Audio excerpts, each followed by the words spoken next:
Hi, I'm Mark. Welcome back to Foothill Paint Fabrication. Well, we're back on the 65 Chevelle here, the Malibu, and today we're going to start some of the preliminary work before we can actually start installing the air conditioning. So we've got the old heater box and the motor and everything removed, the heater core and some of the other parts underneath the dash. So that's going to be our main focus, as well as making up a steel plate to weld over on the firewall. Now, Vintage Air gives you a cover plate kit. This is a sure-fit system.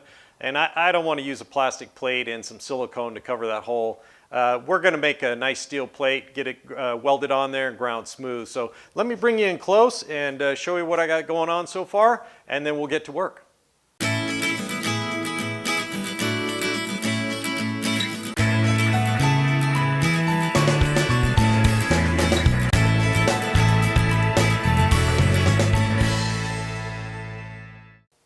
All right, as you can see, you guys saw in the earlier video that we pulled the engine and transmission out and got that going.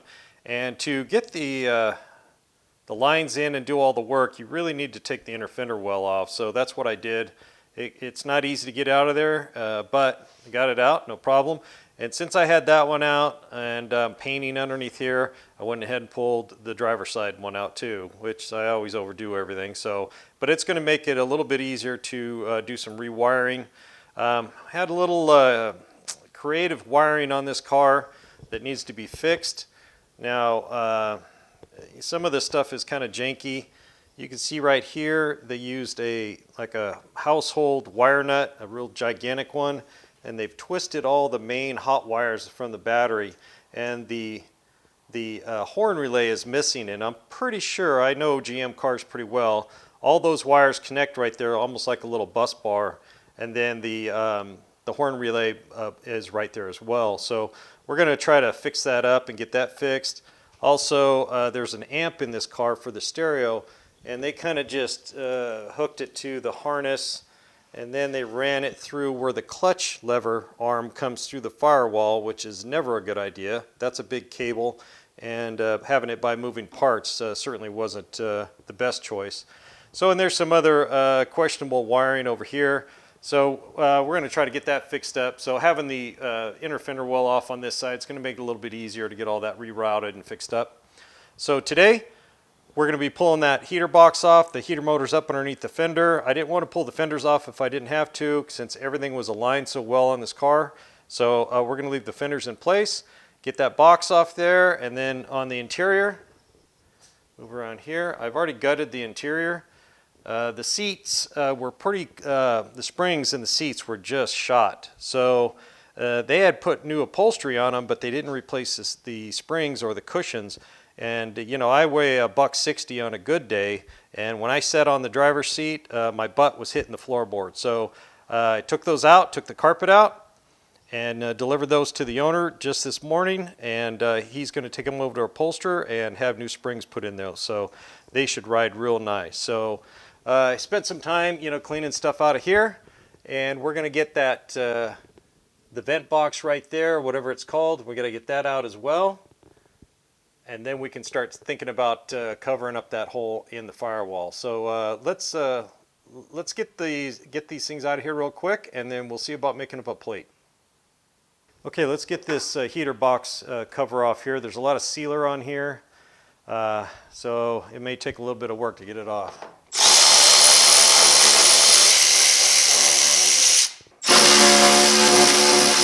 So the bolt, the last bolt is way up on top of the fender here. So really, I don't know how anybody could do this without pulling the inner fender wells off.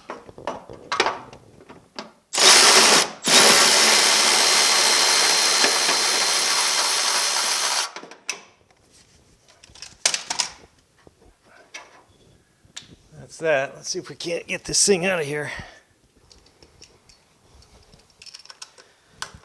There's a lot of sealer on here, so I don't know if this leaked over the years or, yeah, that's silicone. I don't think GM used silicone back then. Some caulking.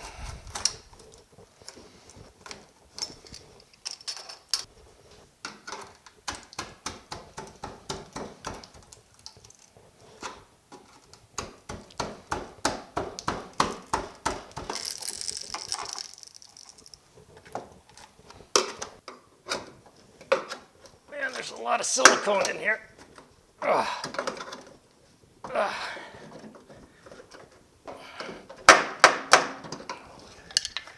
Okay, we got it loose on the bottom. It's kind of hung up here.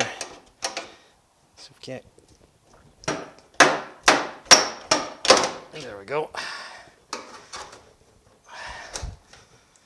Boy, somebody used a big tube of silicone on this cart. Oh.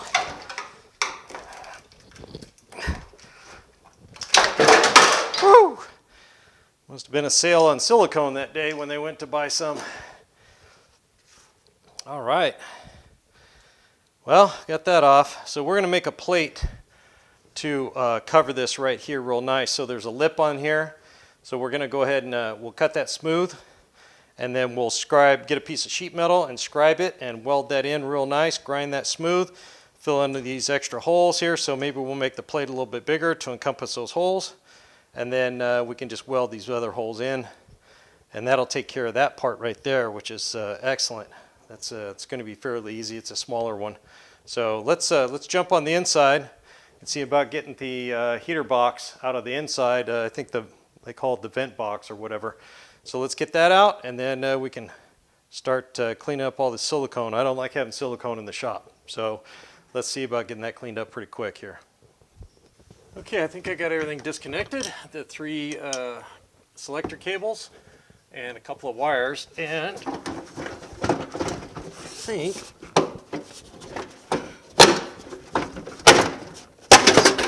there we go. Okay. We are a proud owner of our brand new hole in the firewall. So we got the big square hole there, rectangular hole, 2 ovals, and 5 or 6 bolt holes to fill. So I got to clean all that silicone off there. I'll spend the next 30-45 minutes cleaning all that out really well, and then getting all that area cleaned up. And then I don't have any 18 gauge or 16 gauge laying around big enough to fill that hole, but I think I have a scrap hood out back off an old GTO the guy just ruined, so I can use a piece of sheet metal out of that. So let me get this cleaned up, and then we'll go hunt for a piece of sheet metal. Okay, I dug the old hood out.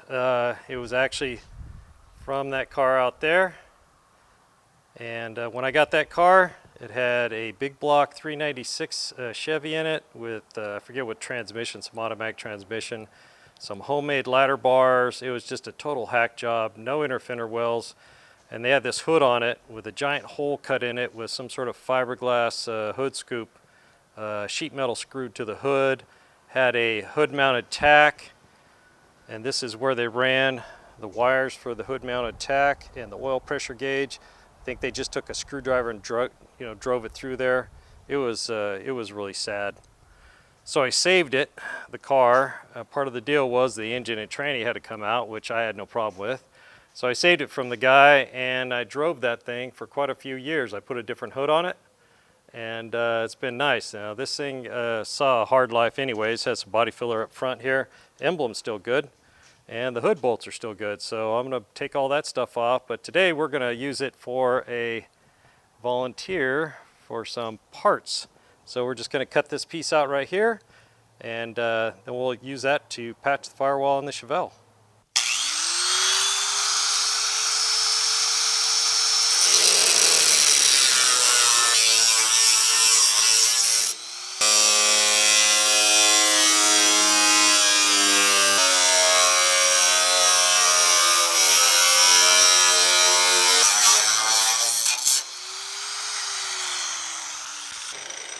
Okay, there we go.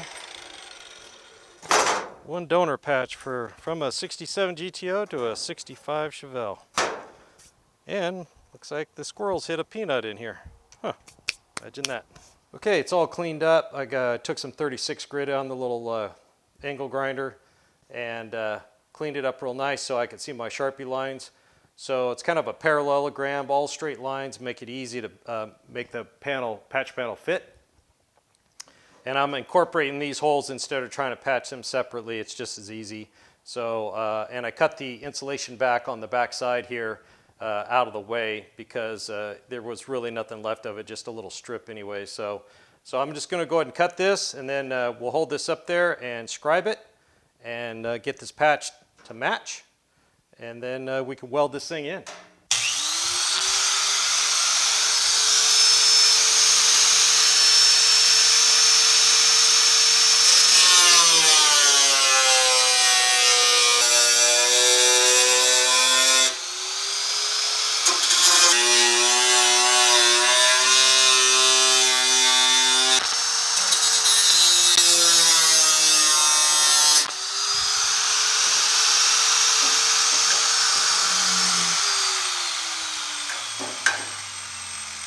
Okay,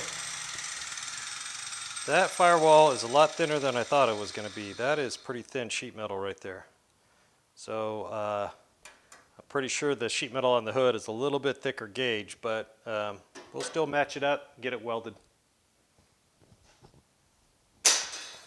Okay, we got the piece ready to go. I've got some magnets holding it up from the other side, and usually I scribe the sheet metal, but I can't really push that hard on here because there's only magnets holding it. Nobody's here to hold it. So I tried to get Jake to jump inside there and hold his paw on it, but he wasn't cooperating. So I'm going to use a Sharpie and carefully go along there. Carl from Make It Custom, his YouTube channel, he just uses a Sharpie all the time, and his panels fit perfectly. I don't know how the guy does it, but I'm going to give it a shot. This one's got a pretty good tip on it, so I'm just going to carefully go along here and mark it. I cleaned up this so it's not jagged. I did screw up right here, so it's got a little hoop-de-doo in it, but we'll see if we can't put that into our patch panel here. So I'm just going to kind of trace along here. All right, I think that's everything. I got all the corners. All right, let's pop that out of there and see what it looks like.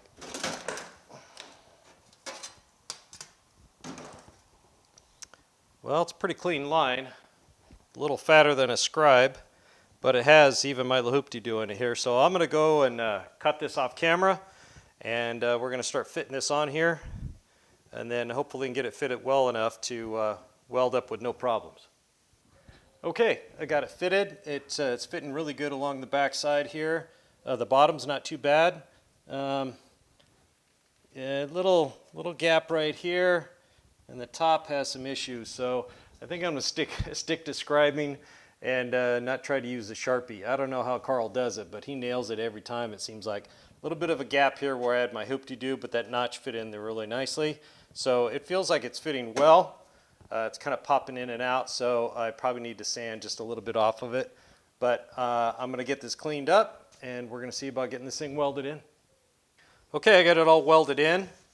I need to finish grinding it. Now, I did start TIG welding. Now, I'm new to TIG welding. I'm just learning, and I'm getting a little better at it. Not a lot better, but a little better. So I got it all tacked in with the TIG, and I started welding, TIG welding it in. And being new to it, I would screw up. I'd touch the tungsten or whatever, have to climb out of the engine compartment, regrind it, climb back in, start welding, screw it up, climb in and out. So, and this is kind of a very hard position to crawl down in here and weld. So, at least for me anyways, being a newbie.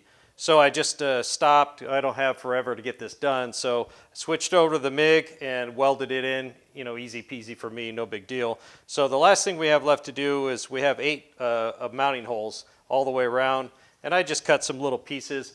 I'm not trying to, make little perfect circles and, have them flush on both sides or anything. So I'll just stick it on the magnet right here, go on the back side, stick it over the hole, and just kind of tack it, pull the magnet away, and just weld it in. And we'll just fill those holes on this side. The other side doesn't matter. We're going to put some sound deadening on there anyway, so it's going to cover everything up. So let's get these welded in real quick, and then we can get this ground up and see how it looks.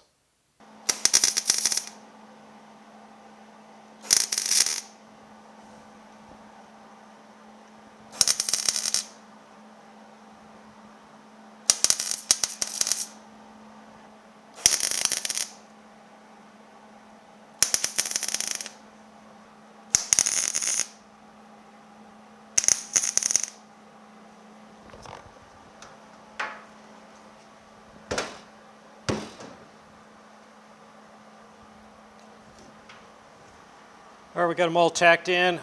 With the magnet right there, it really disrupts your weld. So I just try to get some small tacks on there, get the magnets out of the way, and then just weld them up.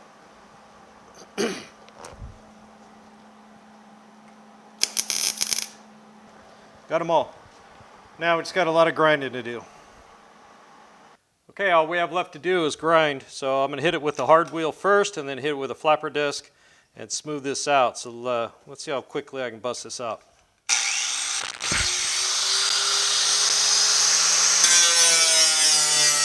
Okay, let's finish this thing off with the flapper wheel, do a little hammering, and I think I'm going to go ahead and put some body filler on it.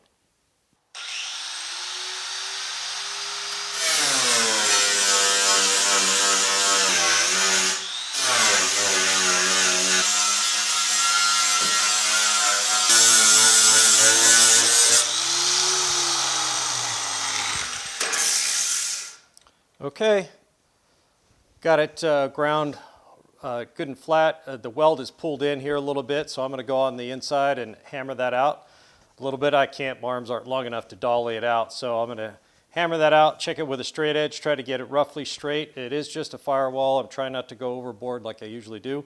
And then I'm going to go ahead, excuse me, mask this off. And then we'll go ahead and mix up some body filler and get it on here as well. So, all right, I can tell you this, I'm getting tired of crawling in and out of this engine compartment.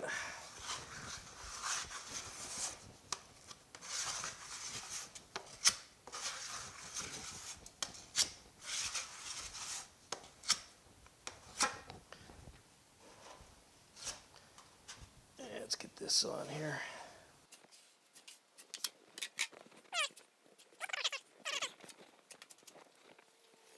This firewall's not flat, so I'm not shooting to try to make it flat. I'm just shooting to make it smooth.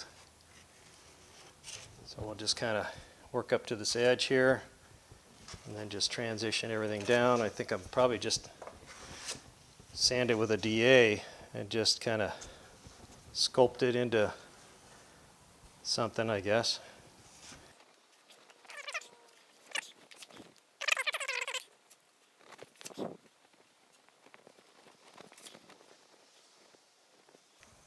A bit of a hump right here. Kind of rolls over where the tunnel for the transmission is, or starts anyways.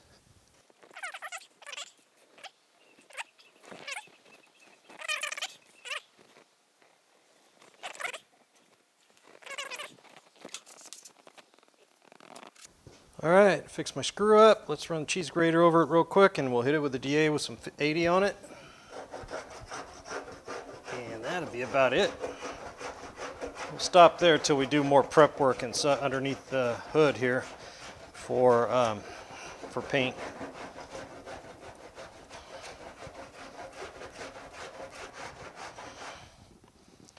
All right, let's get the DA on it.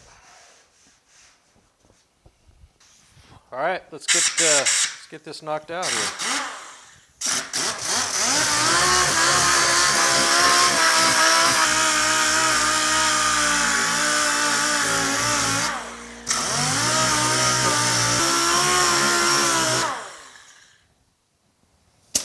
All right, that looks pretty good. Let's blow this thing off and check it out.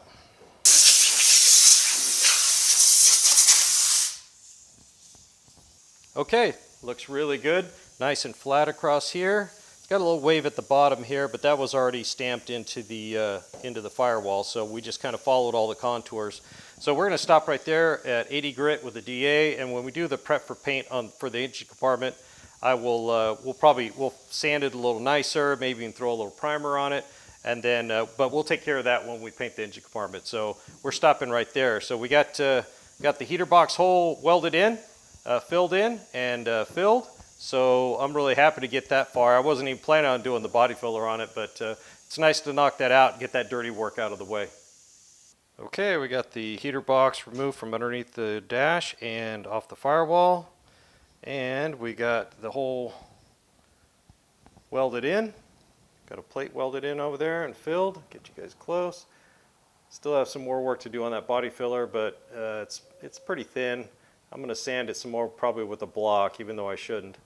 But I think the next step for this will be removing the gauge cluster, the dash and starting to figure out where we're going to put these vents. Okay, that just about wraps up our project for today on the 65 Chevelle. What have you guys been up to? I haven't got any update pics from all you guys showing me all your progress. You know, the weather's getting warm. Let's get out in the shop, driveway, carport, whatever, and let's get back to work on our projects and send me some pics. I'd love to see how, what you guys have been up to. Thanks for joining me here at Foothill Paint and Fabrication. Don't forget to hit the like and subscribe button if you haven't already, and mash that bell icon so you get notifications every time I release a new video. We'll see you on the next one.